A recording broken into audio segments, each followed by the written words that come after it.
che colore è un match point? 10 dicembre 2023, sono a Solda, sono seduta in una seggiovia e il monte Ortles mi sembra più grande di sempre. Quella mattina mi sentivo diversa dalle altre mattine, era l'ennesima giornata di allenamento, una come le altre. Però quella mattina avevo una sensazione di vuoto che mi pesava tantissimo dentro, sentivo il cuore strappato a metà. Quella mattina, seduta con il mio ski man, gli ho detto: Paolino, questo è il mio ultimo giro, io smetto di sciare. Qualcosa si era rotto dentro di me, rotto come tutti gli infortuni che mi hanno a volte spezzato quasi la carriera e che però non mi hanno mai fatto mollare. Mi sono sempre fatta forza, ho vissuto lo sci e la mia carriera come una battaglia, una guerra, ma ho sempre cercato di vincerla, non mi sarei mai fermata, ma in quel momento sentivo il bisogno di fermarmi. Avevo qualcosa veramente pesante dentro il mio cuore che a volte mi faceva pensare appunto a queste cose di devo smettere, devo trovare qualcos'altro, però avevo anche delle paure perché io ho sempre fatto quello. Quindi non sapevo se magari avrei ritrovato la mia strada o meno. In tutti questi passaggi dove appunto ho avuto questi infortuni, ho sempre avuto una crescita ed ero stimolata da queste cose che mi succedevano, perché mi davano una carica in più e volevo dimostrare a me stessa che ce l'avrei fatta in qualsiasi caso. È proprio lì che non riuscendo a trovare una svolta in quel periodo, ho deciso di stare senza sci per un bel periodo. Ho cercato poi di fare finta di niente, andare nelle mie montagne dove io ho sempre ritrovato di nuovo tutto, i nuovi stimoli, dove sentivo casa principalmente, no? Lì ho pensato, ma sì, qua è sempre tutto ricominciato, io ho rimesso sempre gli sci qua, mi farà bene stare qua, tornare a casa, le mie amicizie, tutto quello che amo è qui e ricomincerà di nuovo. E invece no, questo pensiero continuava a martellarmi la testa, smetto. È proprio lì che ho detto, ma non sono proprio sicura di voler smettere, la realtà non è questa, non è quello che voglio veramente, voglio qualcos'altro ed è lì che ho cominciato ad autosabotarmi. Pensavo, forse dovrebbe succedere qualcosa, forse devo cambiare qualcosa e invece lì mi è venuta una nuvoletta e ho detto no, la realtà è che io forse spererei di farmi male, vorrei un altro infortunio, vorrei che mi succedesse adesso qualcosa perché così ritroverei la mia voglia di combattere e di reagire. E tutto questo succedeva semplicemente perché era un momento di calma piatta, ben venga, direbbe un atleta, finalmente. Invece no, io perdevo gli stimoli lì, al che dopo tutti questi giorni di pausa dagli sci, che per un atleta è deleterio, perché a dicembre è successo e lì si intensificano gli allenamenti, si intensificano le gare, e quindi è un disastro perché non puoi permetterti di calare se sei al tuo 80%, anzi devi restare sempre al 100%.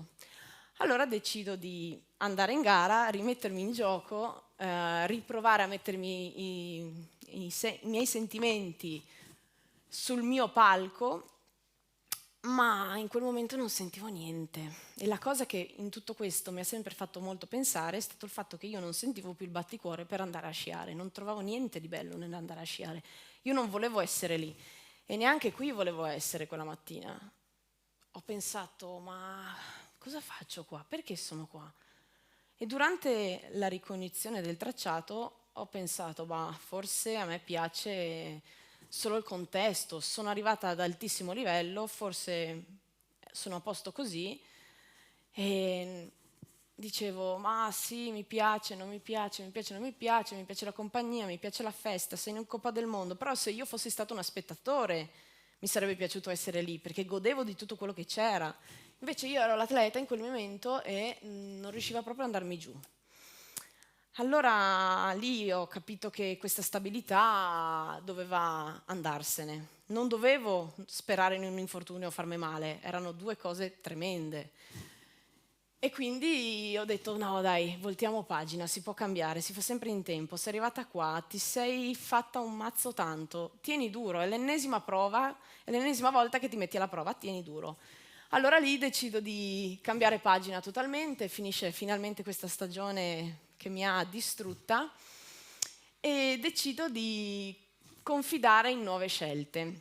Al che decido di cambiare preparatore atletico, nutrizionista, mental coach, faccio un bellissimo programma per riassestarmi, ma io non avevo bisogno di uno strizzacervelli, avevo solo bisogno di qualcuno che mi dicesse Asia, hai nuovi obiettivi, possiamo arrivare lì, sei forte, sai come tornare a vincere. E io tutte queste cose del tornare a vincere me le sono anche scritta perché io sapevo, non potevo dimenticare quelle cose, non potevo dimenticare il duro lavoro.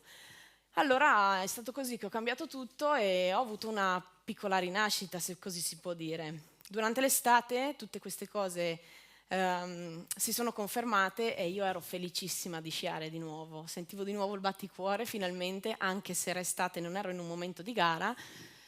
E ho ricominciato a divertirmi, ad amare lo sport, ad amare dove ero e pensavo, adesso sì vorrei essere in un cancelletto di partenza, ma tutto questo succedeva d'estate, che eravamo molto lontani mentalmente, fisicamente e tutto quanto rispetto a quello che dovrebbe succedere. Quindi è così che durante la stagione, forti di questi valori che abbiamo acquisito durante l'estate, è arrivato finalmente il 1° marzo 2025. Sono in Norvegia e quella mattina mi sentivo veramente libera, mi sentivo me stessa, sentivo le gambe belle morbide. Ho fatto il riscaldamento con un'emozione diversa, se vogliamo dire così. Mi sentivo davvero libera e quel giorno era il giorno della mia prima discesa libera. Ero tornata in gara e quella mattina sentendo le gambe sul terreno ghiacciato, sbattevo i piedi in partenza. Lì ho capito quanto valeva essere lì, quanto ci ho messo per essere lì e forse quello era veramente il mio match point. Ma quanto andava quel match point? In pochi secondi dalla mia partenza ho dato 4 belle spinte, ho fatto il mio ultimo respiro prima di partire, dopo le 4 belle spinte ero subito a 120, 125. Aumentava sempre di più, io mi sentivo sempre meglio ed è in un attimo che quando ho attraversato il traguardo il mio match point è diventato verde.